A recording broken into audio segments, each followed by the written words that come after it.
Welcome to This Week in Wrestling History. All right, everyone. Welcome to episode 3 of This Week in Wrestling History. This week, we're going to take a look at August 15th through the 21st. We are your hosts, Ryan and Jacob. Let's see what's going on this week. Yeah, so we're going to be talking about a couple of things, but kind of to start off, to be on a somber note, Jim the Anvil Neidhart passed away this week. Yeah, actually just yesterday, I think the news broke. Yeah. We're recording on a Tuesday. We heard on Monday that he passed away. I looked it up, and it sounds like he had been dealing with some seizure disorders, and they're thinking it. So, cause of death was actually a fall in his home. Fell and hit his head pretty badly. Obviously, given why we're having the discussion, Right. Some guesses it may have stemmed from the seizure stuff. Either way, it really sucks. I've been watching wrestling a little bit longer than you have. Yeah. I remember Neidhart is part of the Hart Foundation, and it was the Hart Foundation and the Rockers that actually really got me into wrestling, just back in the day.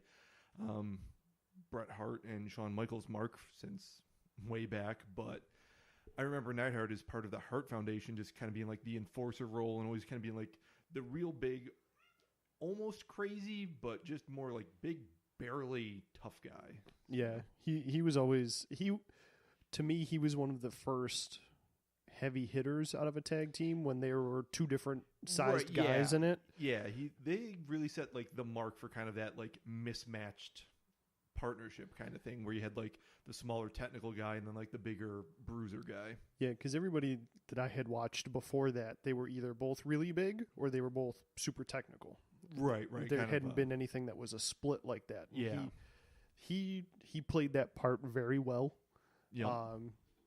Great wrestler. I've also, a couple of friends of mine a while back met him while he was still doing like the tours and the signings and stuff like that. They couldn't say anything bad about the guy when they met him. Yeah, I mean, he did hit a bit of a rough spot, but it seemed like he is bouncing back from it just fine. I mean, his daughter has been doing great things in WWE. Yeah. Natalia, for those not aware. I mean, she, along with Beth Phoenix, really held the torch for what women's wrestling can be in kind of the Divas era. And back then, what it should have been. Right, exactly. Yeah. Like what it can be in a time where no one was really trying to promote that as what it was. So yeah, overall, just not a cool thing. Yeah, kind of a somber note to start off the week, but I mean, otherwise, we're going to be looking at what, SummerSlam? Yeah, we got a bit of a different show this week. We're going to try some different stuff. We'll see if it goes over well. If everyone likes it, let us know. We can do more of it. Instead of just kind of doing recaps of the shows this week, we're going to kind of compare and contrast some older stuff with some newer stuff, and we'll see how that goes.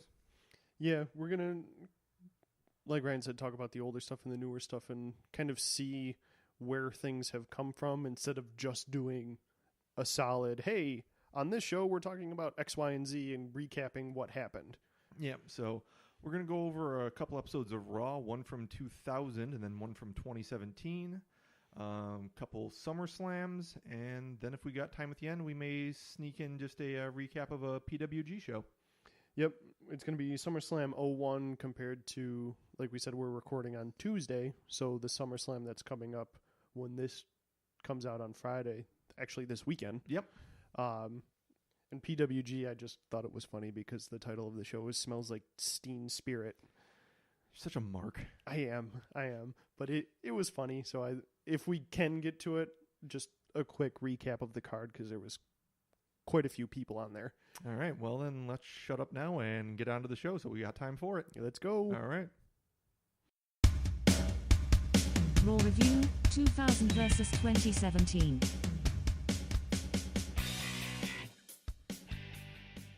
All right, first up we have our WWE Raw comparison. So we're going to take a look at the episodes of Raw from August 21st, 2000, and then from August 1st, 2017.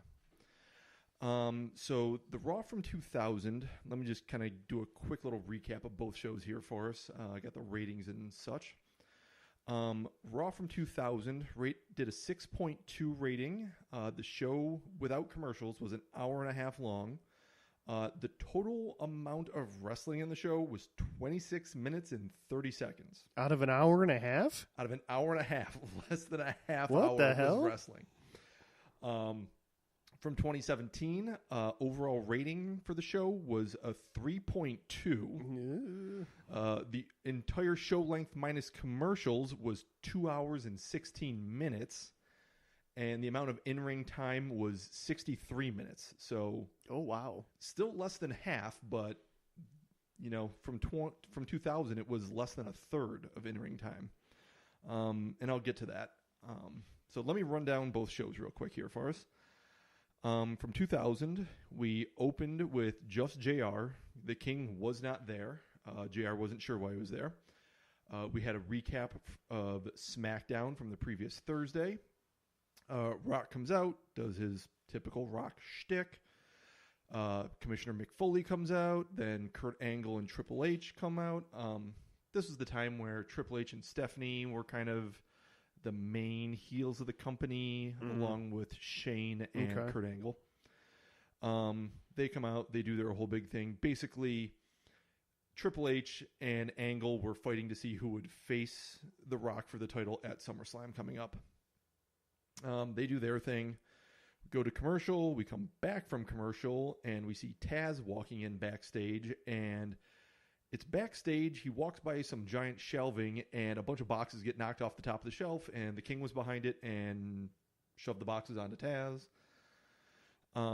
This was when they were doing that stupid little feud, wasn't it? Yeah, they had a mini feud going there. Don't recall anything really coming of it, but Yeah. So the first match of the night actually doesn't even start until 20 minutes into the show. Holy crap. Right. So the whole opening with a long interview segment is nothing new. Right. It's been going on for almost 2 decades at this point, at least. That's true. All right. First match of the night was Matt and Jeff Hardy versus the Dudleys. Edge and Christian came out on commentary. As we remembered last week, I was getting kind of annoyed with the amount of inside terms being thrown around in the business. Yeah. WWE was not immune to it at this time. Edge and Christian announcing they were going to do a quote-unquote run-in. But I feel like with them, with their characters at the time... they were goofier, so I wasn't nearly as offended, just also because it was the performers doing it instead of the announcers, and it was just...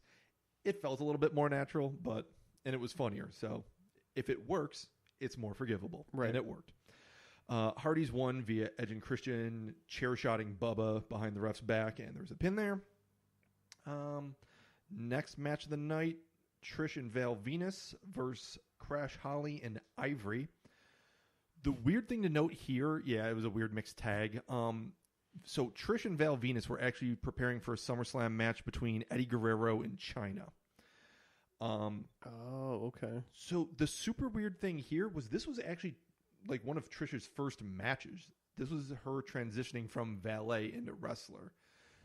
We don't normally remember that Trish was just a valet for the longest time.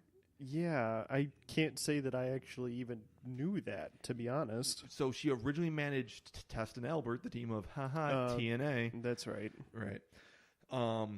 She had literally one move in the entire match. Like I said, very start of her in-ring work, so you didn't really get a feel for what she was going to go on and become. Yeah, that's true. I mean, arguably the greatest women's wrestler of like the modern age, that generation. Yeah, exactly. Of the Raw, definitely of the Attitude Era. Yeah. Next up, we had Rikishi versus Kane. About a minute into the match, Kane just got done with the whole thing and leveled everyone with a chair. Oh, okay. Yep, took out Too Cool, took out Rikishi.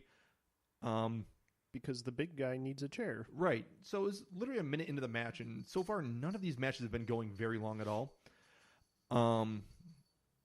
Thing that really struck me about this match, the unprotected chair shots on a random Raw in a match that really didn't mean anything, didn't seem necessary in retrospect, and knowing what we know now about wrestlers and had injuries, and Yeah. it made me cringe a bit. And I'm not anyone that's normally like, oh, violence, this is bad. Right. Watching unprotected chair shots from the year 2000 is still just a little cringeworthy at this point in time. So next up, we had the longest match of the night, which was Triple H and Kurt Angle versus the APA. Shocking. Triple H is in the longest match. Longest match of the night went 5.5 minutes. Oh boy. Oh boy. Sure. Yeah. Sure. Next up, we had Y2J versus European champion Perry Saturn. So again, match was 2 minutes long when we had a DQ finish because Benoit ran down and smacked Jericho because the Radicals were a thing and Jericho was feuding with Benoit.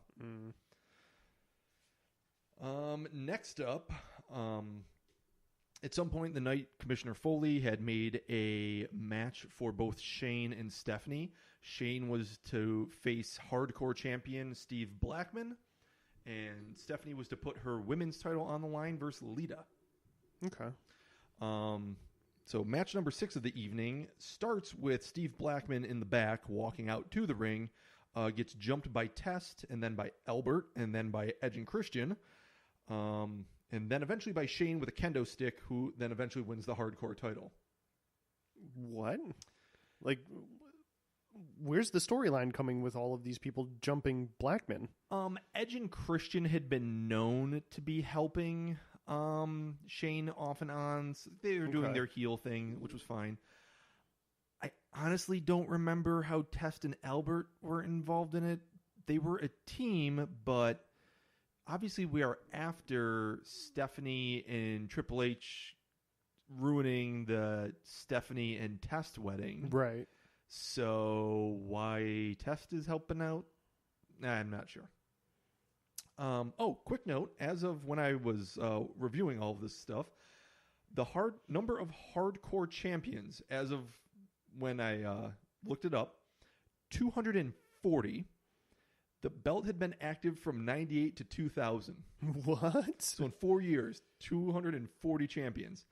Number of WWE champions is 133, and that title has been active from 1963 until the present. Good grief. So that belt did change hands quite a bit, if anyone was actually curious to the numbers there. All right. Match number 7 of the evening, we had Edge and Christian versus DX. What was left of it at the time, this was right near the final days of DX crumbling. It was X-Pac and Road Dogg. So Dudley's came out not very long into the match. Dudley's came out, chased off Edge and Christian. That was the match. Watching a show from 2000 was really weird because you forget all of the stuff that WWE used to do for sponsors. We had the Boot of the Week, sponsored by Lugs, and the Burn of the Week, and I forget who even sponsored that, but they had all these whatevers of the week, and not just one during a show. We had multiple. Good grief. And then the final match of the evening was Lita versus Stephanie with The Rock as the ref for the women's championship. My only 2 notes on this match was Lita's striking was awful. Awful to the point where Stephanie's striking was more crisp and legit looking than Lita's. It was bad. She didn't look like she was putting anything behind her punches. It was just like trying to make as little contact as possible, if any. Yeah, I mean, you could still kind of see that when she came out for the Rumble this year. When it was the Women's Rumble, she was still doing that kind of stuff. Yeah, any criticism of women's wrestling I have is just that their striking for some reason never looks as crisp as the guys. And I'm sure I'll be eating those words with Ronda in the ring now. Yeah, so, probably. Yeah, that's more than happy to. And then after Lita wins after Angle and Triple H botched their interference. And then we have a women's title change on Raw. Only other real thing of note here was that this was actually a women's match that was the main event of Raw far before the whole Lita and Trish thing that they would kind of plug years later as the first women's main event of Raw. It's not by a long shot. Right. So. Not at least by a couple of years. Yeah. And I'm pretty sure there's actually one before this, too. Like an Alundra Blaze one from in the mid-90s. So. All right. So that was the Raw from 2000.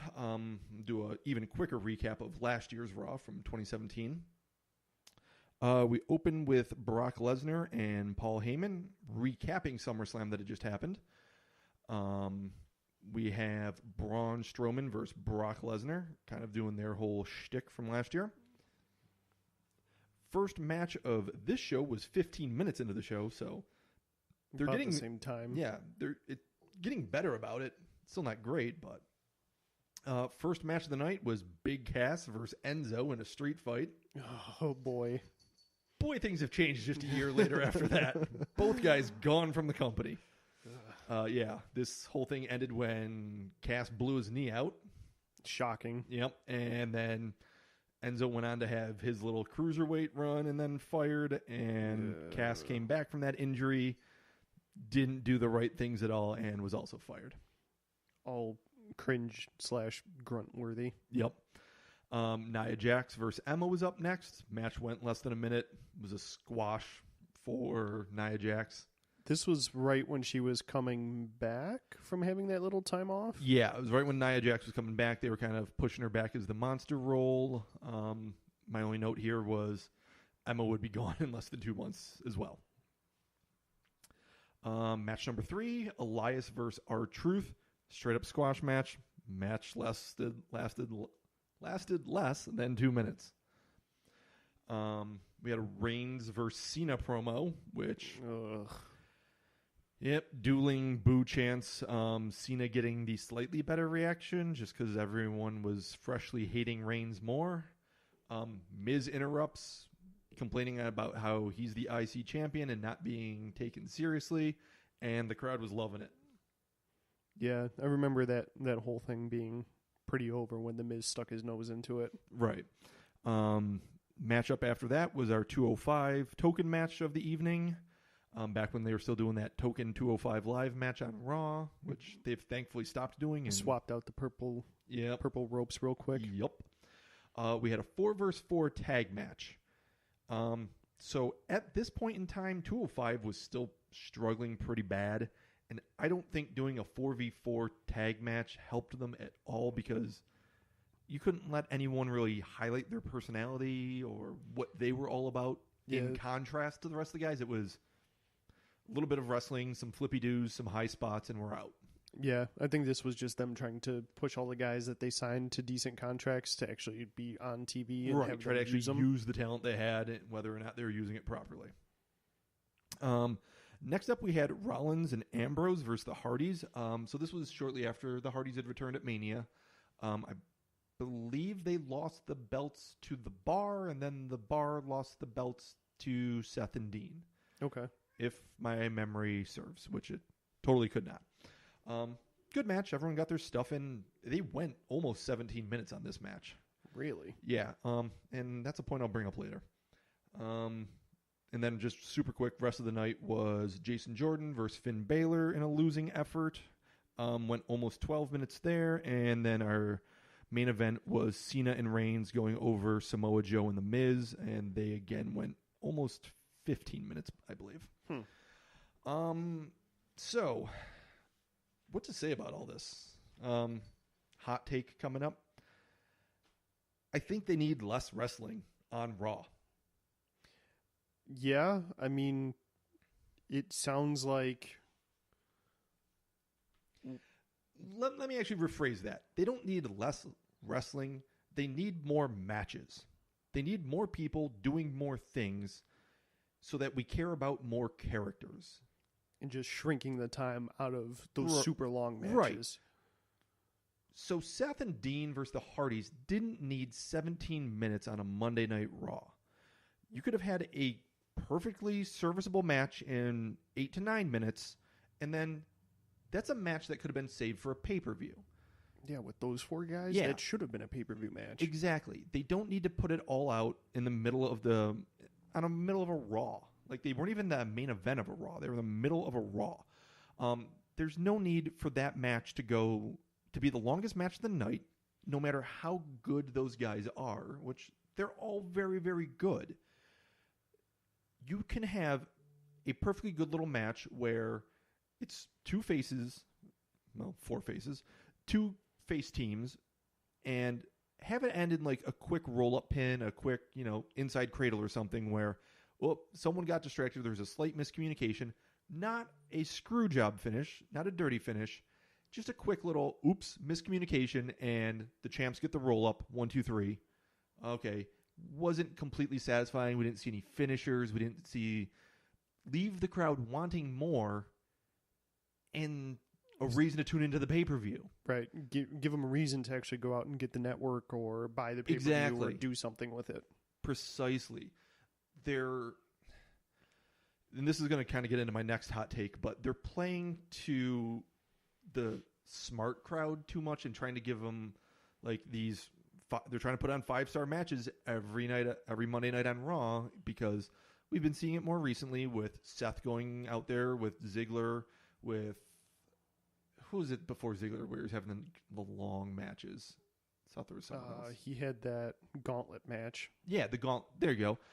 They're putting Seth out there because he's one of their better workers, and they're trying to get a 5-star match to please the smart internet fans every Monday night. Instead of doing what's right for TV and what's good for stories. Right, because, they do need to preserve their Raw ratings, no doubt there, and their ratings on Raw have been suffering, but they're trying to use a formula that's never really been done and never historically worked for them. Historically, the model is always sell the pay-per-view, sell the big show. Right. They can still do that, I think. I don't think WWE is a work rate promotion. They're not a promotion that's known for their amazing matches. Like New Japan, I would say, is a work rate promotion. They're more known for less about their storylines, more about 2 guys going out there and putting on a great match. Yeah, for sure. Any single person can tune into New Japan, watch a match, and watch it just for the sake of seeing the match. Right. You don't even need to know any of the storylines. You're like, wow, that was just 2 guys beating the crap out of each other, or 2 guys just putting on a technical masterpiece out there. Right. Whereas you have Raw, SmackDown, all that stuff. They should be more focused on the stories.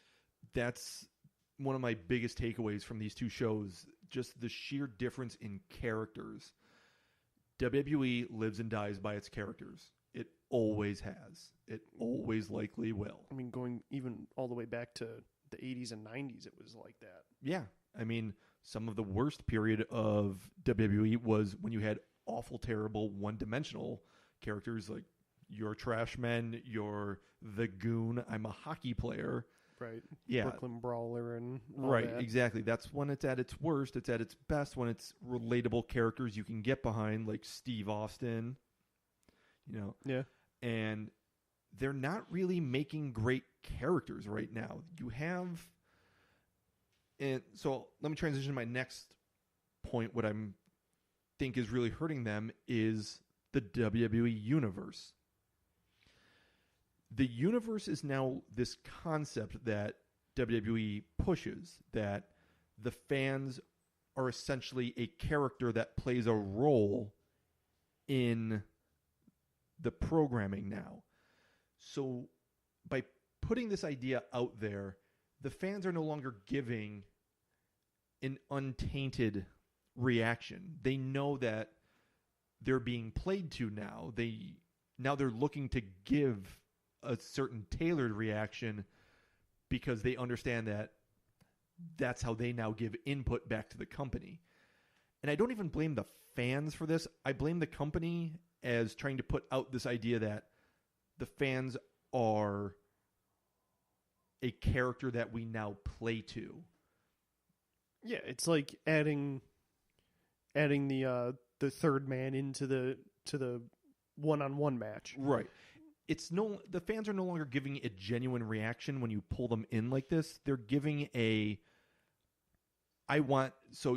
now that I know you're listening to me, now I'm going to sculpt my reaction to get who I want over, to get this person their wins, to get the title on this guy because this is the guy I want to see win. And it's no longer a genuine reaction, which is what the performers are going out there and basing their work off of. Which is kind of why now you don't have any quote-unquote true heels except for the likes of Tommaso Ciampa, who's playing it perfectly. Exactly. You have the heels who go out, like Kevin Owens, Samoa Joe, like Nakamura, who go out and they get cheered because that's my guy. I liked him when he was outside of WWE. I want to see him do good. Right. People are ignoring. They're too inside now. They were brought too much into the fold, and now they're like, "You told me I was important. You told me I have a role here. Well, now I want to take some of this influence I have and cash it in and use it." Right. When, for better or for worse, the audience is there to have a reaction elicited from them without them thinking about the reaction the company's trying to get from me. Whereas back in 2000, you wouldn't have had anything close to that kind of reaction. You had people cheering Steve Blackman, who really didn't have a ton of personality besides being kind of hardcore karate guy at this point, because who he was fighting against, what he was doing at any given point in time, it was a legitimate reaction. Because he was the good guy facing the bad guy. Exactly. You didn't have to tell people that. They just took it and ran with it. And because of that, the company was able to do better business. And I mean, that's kind of indicative of those ratings as you're seeing it. Yeah. I mean, it's a 3-point drop in ratings, which I should probably do better research and tell you what that equates to in actual viewers, but I'm pretty sure it's slightly less than 1 million people for each point, which, even without knowing what the numbers are, it's nearly half. Right. You've lost nearly half your audience in 2 decades. Yeah, it's kind of crazy to think about how it all started with that stupid red belt that Brock's holding hostage now, that now all of a sudden the fans have a stake in the company. Yeah, that'll be my last point here, is just the fans aren't booing the character of Roman Reigns. They're not even booing the professional athlete, Joe Anoa'i. They're booing the concept that you told us that we get listened to, that we have a certain role to play, and now you're not listening to us play that role. You're trying to ignore our reactions, so we're going to just crap all over everything you're trying to do. Yeah, exactly. That's on WWE. They created that monster, and they're not doing whatever they need to do to try to deal with it now. They're trying to ignore it, but they made the mess. They need to fix it. Yeah, and that's kind of why you're getting the beach balls and and people doing the wave and the obnoxious chants and that are pulling away from the actual matches. Yeah, why they're taking away from the in-ring stuff. So, all right, so that was my comparison of WWE Raw from August 21st, 2000 and August 21st, 2017. SummerSlam 2001 versus 2018. Okay, so SummerSlam from August 19th, 2001. Again, we're going to kind of do a quick recap and tie things from this pay-per-view to the one that's going to be out this weekend. Upcoming. And kind of going back and forth as to what we kind of just covered, just for a different show. What have we learned from the past, if anything? Right. So, to start off the show, they literally had a full music video opening. It wasn't just the play the token song from said album. Play the theme of the show. Yep. They actually had a full-blown music video where the wrestlers were in the video, and it was awful. Dare I ask the song? Let the Bodies Hit the Floor by Drowning Pool. Of course, thanks 2001. New Right. metal. Because we needed that. So, first match on the card. Now, mind you, this is dead center in the middle of the invasion angle. Okay, so WCW, ECW are invading WWF. Correct. Okay. This is where Shane McMahon, quote unquote, bought WCW right underneath Dad's nose. Okay. And as Vince tried to buy ECW, Stephanie, quote unquote, pulled the same thing, which you would have thought Dad would have learned, but, you know, Nah, why wouldn't he? TV. First match is Lance Storm, who's Yay. part of the Alliance, as the Intercontinental Champion, Okay. against Edge, who's a part of the WWF team. Okay. This sounds like it should have been a good match. It was really good. Good. It was really good. Short, but really good. All right. Edge ended up winning and getting the IC belt. And this was kind of where the dissension between Edge and Christian was starting. So were they faces or heels at the time? They were faces. Okay. And this was slowly as Christian started to become jealous of Edge. That's right. They had like Edge winning that tournament, and there was a trophy involved. And okay. the trophy showed up a couple of times in this. Edge or Christian called Grandma to talk about all this stuff, and Grandma didn't want to talk to Christian, wanted to talk to Edge only and congratulate him, and she hung up on Christian, and the dissension was slowly starting from this point. They need to have Grandma on the pot of awesomeness. That would have been amazing. There was one little hiccup where Christian actually ended up spearing Edge, which was kind of funny to see because Oops. you never really see Christian throw that. But Yeah. it was definitely- entertaining. Yeah. The next match was Spike Dudley and the APA, who, ironically, Spike is on the WWF side, Yeah. Okay. Interesting. against the Dudley Boys and Test, who had joined the Alliance after the APA accused him of being the mole and beat the crap right. out of him. Yeah. They'd accused him because someone kept letting the Alliance into the buildings and telling them what their plans were. And Yep. Okay. APA thought it was Test. It wasn't. Test got pissy and left. It's like, all right, you're not going to believe me, so why should I even help you? Right. Fair. Of course, it's not a Dudley Boys match without a table, so Spike goes through a table. Yeah. Seems about right. Shane McMahon actually interfered and cracked a JBL unprotected chair shot. Lovely. And it was bad, too. Like, JBL's a big dude. I watched his head fold into his neck. Yeah. They're not pleasant to watch. Like, at the time, 10, 20 years ago, you're like, cool, yeah, awesome. Modern day, you're like, that's not all right. Yep. So Test and the Dudleys end up winning. After that, you have Tajiri versus X-Pac, who both were part of the WWF team. Super weird because Tajiri was an ECW guy. Yep. He was always an ECW guy up Yeah. until they got bought. All right. No. Either way, that's fine. Tajiri was the light heavyweight champion, and X-Pac was the WCW cruiserweight champion. All right. This was also when X-Pac and Albert were a team. Oh, yeah. Yeah, that was not With that good. awful, was it an Uncle Cracker or? Yep. Okay, yeah, the Uncle Cracker music.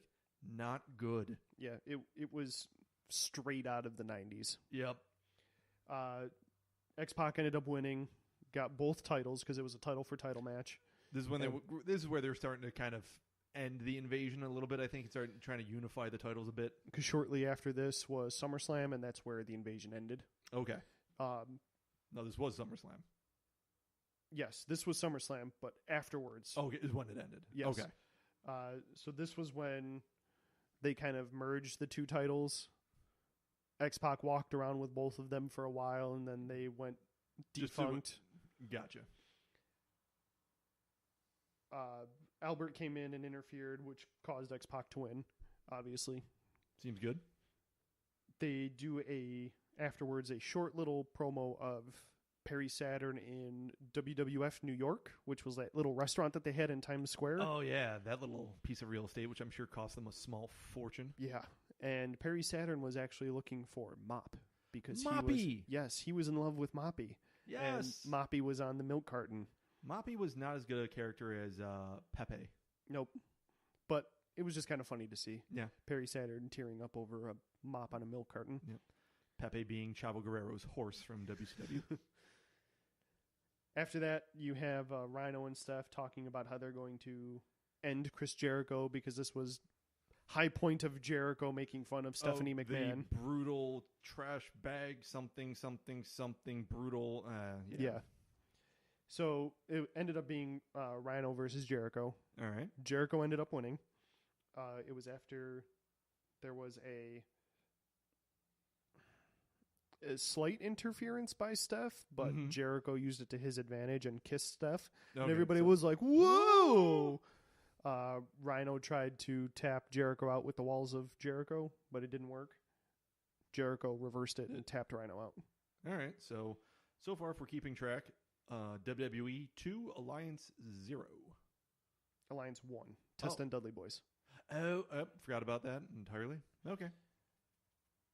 So then you have Rock and Regal doing a little segment, which is funny because throughout the entire match or the entire pay-per-view, Rock's talking about how he's going to beat Booker T later tonight.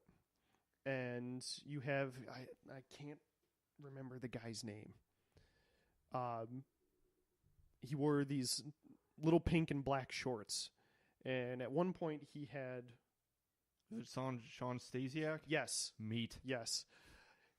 He has a couple of little run-ins with Deborah and Stone Cold, and he wants to impress Stone Cold. Oh, boy. So Deborah tells him, if you want to impress Steve, why don't you go take out The Rock? Why don't you go and make sure that he can't win the WCW title? All right. Total of probably 6 segments with The Rock doing something backstage before the match. Okay. And Sean Stasiak running in, screaming at the top of his lungs, trying to take out The Rock. Rock sidesteps him, and he runs into a wall. All right, that's fair. It happened 6 times randomly throughout the night, and I can say that each one I forgot about it beforehand. It'd be just long enough for you to forget about that they were doing this running gag. And then you hear, into the wall. So it was entertaining. Little Roadrunner and Coyote there. Yeah. After that, you had RVD versus Jeff Hardy for the hardcore title in a ladder match. First time the hardcore title had been defended in a ladder match. Okay. RVD ends up winning. So right. He's part of the alliance, takes the WWF hardcore belt. Everybody's all there about was it. a WCW hardcore belt, but I'm betting that never made the angle. It never made it at all. No need to. There was a Rolling Thunder on to Jeff Hardy while he was on a ladder. Ugh. Yeah, didn't look good. There was a superplex from the top of the 20-foot ladder. Ooh. Yeah, it was kind of funny watching them fall because it took forever. Ugh. So yeah, RVD ends up winning. All right. Then you have Taker and Kane versus Canyon and DDP in a steel cage match for the WCW and the WWF tag team titles. I wonder who went over. Surprisingly, Kane and Taker had the WCW titles at the time. Ah, the old switcheroo. Yep. Taker and Kane ended up winning. All right. Taker lets Canyon leave to beat up DDP because this is right after the whole stalker angle. thing. Yeah. Ugh. Yeah, it was a longer match, but it was good, fun to watch. After that was Angle versus Stone Cold for the WWF title, and this was when Stone Cold was part of the Alliance. Oh, that's right. He turned on stuff. Yeah. All right. Big mean bad guy goes to the other team, takes the belt with him. Yeah, because that's how you're going to get the Alliance over his heels. Put Stone Cold on their team. Right. So Angle ends up doing a blade job and bleeds everywhere for quite a long time. He bleeds bad. They went through 4 different refs because Stone Cold would get mad and just punch one and they'd roll out of the ring. And bring in another ref. Yep. So the last ref to come out is a WCW ref, and WCW ref goes, Stone Cold's DQ'd because he keeps beating up referees, so Stone Cold keeps the belt. It takes 4 refs to figure that point out. Yes. Nice.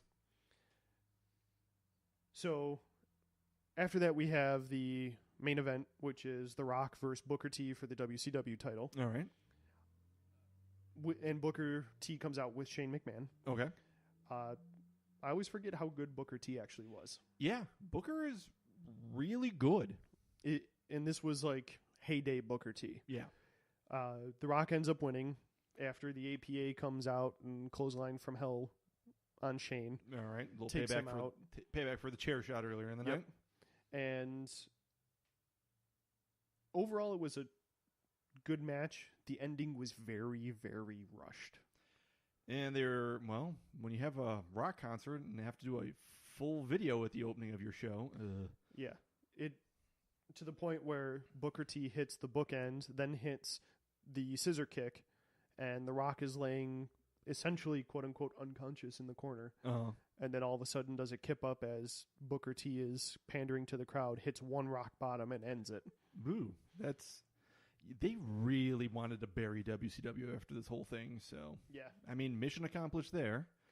So overall, not bad. Yeah. But then we jump to the 2018 SummerSlam. Yeah, SummerSlam coming up in, for us, 5 days. For our listeners, 2 days. So this card, we're going to have Finn Balor versus Baron Corbin, which they're playing off of the big guy versus little guy thing. Yep. David versus Goliath. We have the much anticipated match of Daniel Bryan versus The Miz. See, now that's something everyone actually look forward to based on characters. Yep. So then we also have Rusev and Lana in a mixed tag match against Andrade Cien Almas and Zelina Vega, who's making her second match. All right. Because she had a match with Lana 2 weeks or last week on SmackDown. Okay. Cedric Alexander versus Drew Gulak for the Cruiserweight title. Nah. 205 Live has gotten pretty good. So you say. I hope they've done a better job at differentiating Drew Gulak as a character. I remember when SmackDown came to Rochester last year, and he's no longer the no flips guy. Okay, because when he came out, I honestly didn't know who he was. Yeah, he's not the no flips guy anymore. Okay. Then you're going to have Braun Strowman versus Kevin Owens with the Money in the Bank on the line. All right.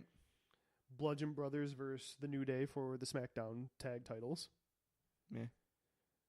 Ziggler versus Rollins, where Ziggler has Drew Mack in his corner, and Seth Rollins, surprise, has Dean Ambrose in his corner, who just came back yesterday. This is going to be our token work rate match. Yes. Shinsuke versus Jeff Hardy for the U.S. Championship, which will probably get a Randy Orton run in. No, shocking to everyone. Alexa versus Ronda Rousey for the Raw Women's title, which should be pretty good. Wonder if Alexa's going to do her arm thing. I would hope so. It's just gross, though. I don't want to see it again. If they don't, I think they're doing the armbar wrong. Right. You'll have Carmella versus Becky Lynch versus Charlotte for the SmackDown Women's title, and if Becky does not win, I'm going to lose my mind. I'm going to hold you to that. So next week, we'll do a quick thing, and if I'm sighing heavily at the beginning of the podcast, you'll know why. All right, we'll figure out some sort of punishment. Brock Lesnar versus Roman Reigns for the Universal title. The match. We'll get to that one. Yep. And AJ Styles versus Samoa Joe for the WWE title. So, all right. Here's my kind of hot take going off of what we were talking about before. Uh-huh. The entire SummerSlam 2001 pay-per-view was a full card of story. Yeah, and the stories all kind of led into each other at that with the bigger overall story with the company. There was the big overall story, and each individual match had a little story that tied back to that one. Right. That's the kind of stuff that people would tune into every week because they couldn't miss it. And don't forget, in the grand scheme of history, the invasion was probably one of the biggest letdown angles possible. Like, they didn't even do it well, and it was still intriguing at the very least. Right. Because you didn't know what was going to happen with all of these quote-unquote outsiders coming in and trying to run roughshod over the established WWF guys. Right. Whereas now, out of all of the matches for the 2018 SummerSlam that I read, I would say 90% of them are guy or girl faces other guy or girl in fight. Yeah, There's no story. right. I'm going to say there's a story to Owens and Braun, but we don't really even like that story that they're giving us. Right. It's nothing that if I miss Monday Night Raw, Yeah. I'm not going to miss any big chunk of the story. Right. And so The biggest one I think that has some kind of story to it is the Seth and Drew. yeah, Or I'm sorry, Seth and Dolph. Because for a while they've been doing the Seth and Drew, or I'm sorry, I keep doing that.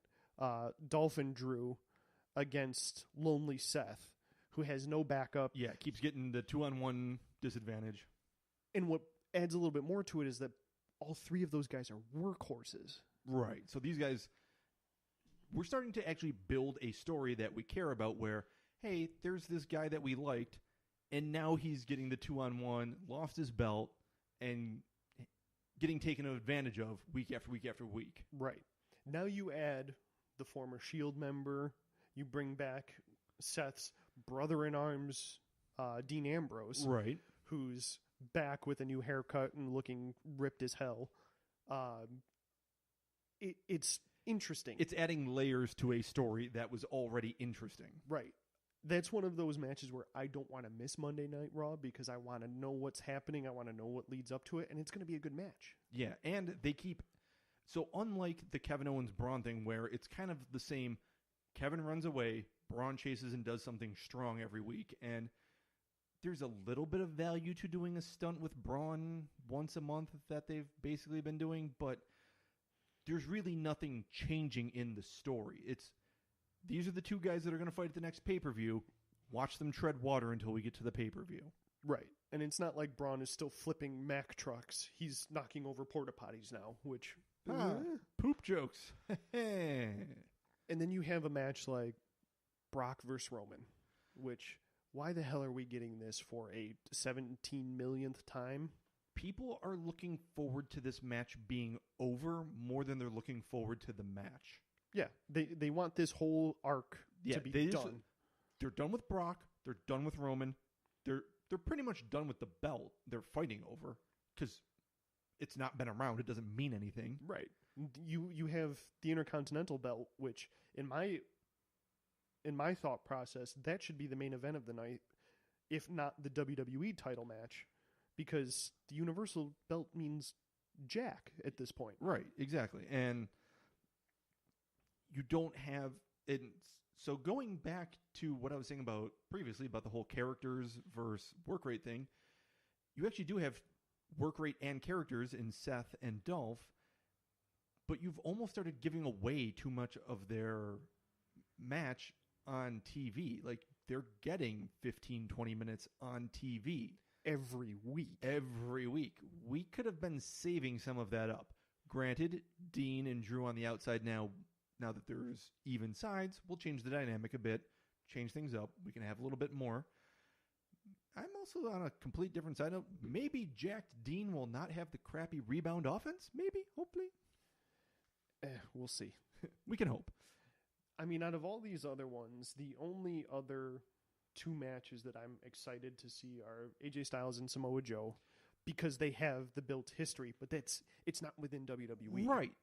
You're actually banking on X Division from TNA history to sell this match more than anything.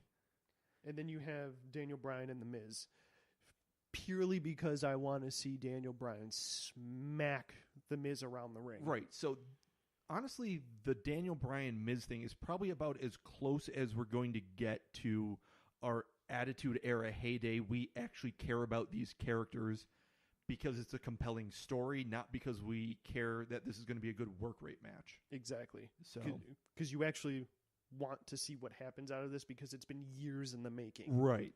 So, all right. There is our SummerSlam comparison and review.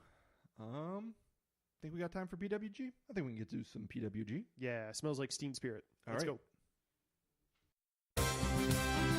August 19, 2005.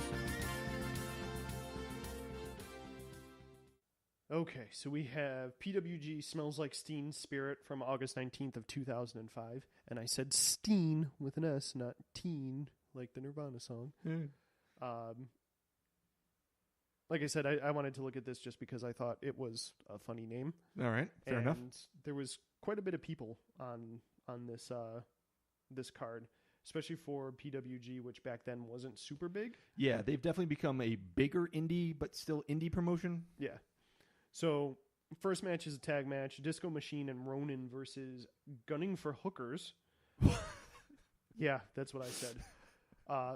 Hook Bomb Berry and Top Gun Talwer with Ed Powers. I don't understand any of the words you've just said. I didn't either. Okay. Hook Bomb Berry and Top Gun Talwer end up winning in a 15-minute match. So these guys must have had something. All right. Next match was a singles match, which was Charles Mercury versus Scott Lost. Tell me Scott lost. No, Scott won, Damn it. which is kind of funny to read because winner Scott lost. In again another 10-minute match. Are you sure his name isn't Winner Scott and that he lost? No, maybe no. Scott lost. Scott Okay. lost. All right, going with it. Most of the matches on this card are the shortest one is 10 minutes. Damn. So yeah, Well, indies, you're not really playing to TV time, I suppose. right. Next match you have Rocky Romero versus famous dick wrestler Joey Ryan. Oh, Rest in peace. all right. R.I.P. Joey.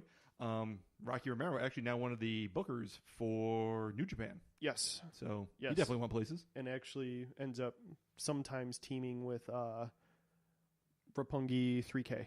Yes.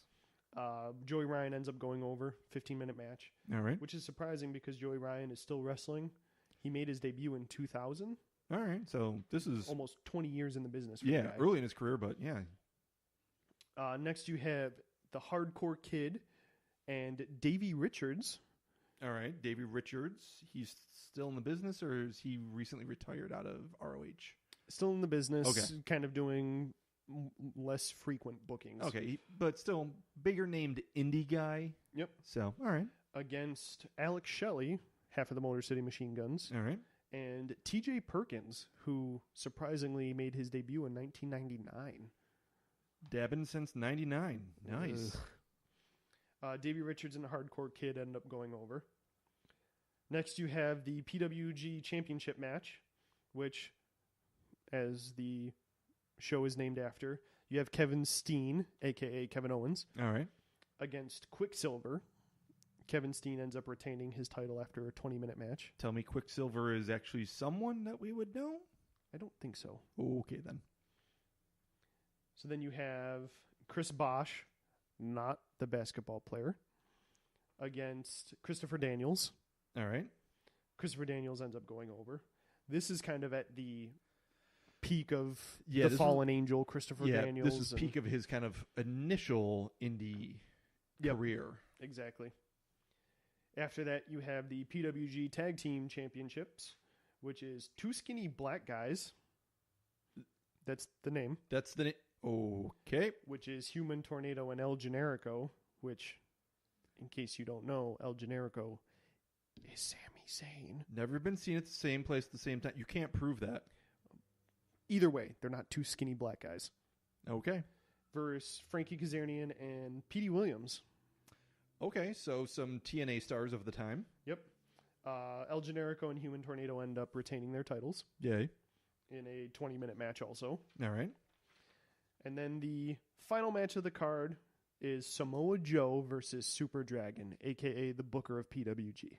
All right. I mean, so that was kind of what PWG was founded on. They were an indie federation that was created by a small group of indie wrestlers. Yep. Their whole shtick was they were wrestlers for the fans. Yeah. So, 13-minute match, nothing crazy, but All right. still seems like a pretty cool pay-per-view Yeah. or show Yeah, show. that if I could find video of it, I'd like to go back and watch it just to see. All right. Well, maybe one of our listeners can tell us where we could find that. So Yeah, we can actually point watch that it. out to us. See if you guys can find it.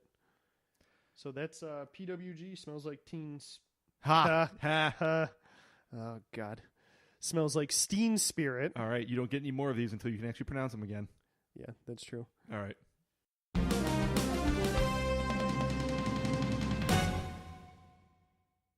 All right, so that is our show for the week of August 15th through the 21st. Went over some Raws, went over some SummerSlams, tossed in a little bit of PWG. Yeah, and guys, tell us if you like what we've been doing before this episode better than what we just did, because this is kind of an experiment thing. Yeah, definitely. Do you like us editorializing more? Do you want to just kind of know more of the actual history, or do you want our takes on history versus present? Some of both? Neither? What do you like? Yeah, because we'd really like to know which way we can start taking this, because We got options. Yeah, and I personally feel like the talk that we just had has been a little bit more Engaging and all industry encompassing than Yeah. just, hey, this is what happened on this date in XYZ. Yeah. So let us know what you like. Let us know what you think. You can reach out to us, wrestlinghistorypodcast@gmail.com. Yep. You also have us on Facebook at This Week in Wrestling History. We're on Spotify and Google. we're on Google Play. That I got that working. Yay. That's there. Still working on iTunes. Thanks, Yeah. Apple. Yeah, they're not being friendly, but yeah, give us a like, follow us on the page, downloads, streams, whatever you guys can do to support us. We appreciate it, and let us know what you think. All right. That's it. We're history.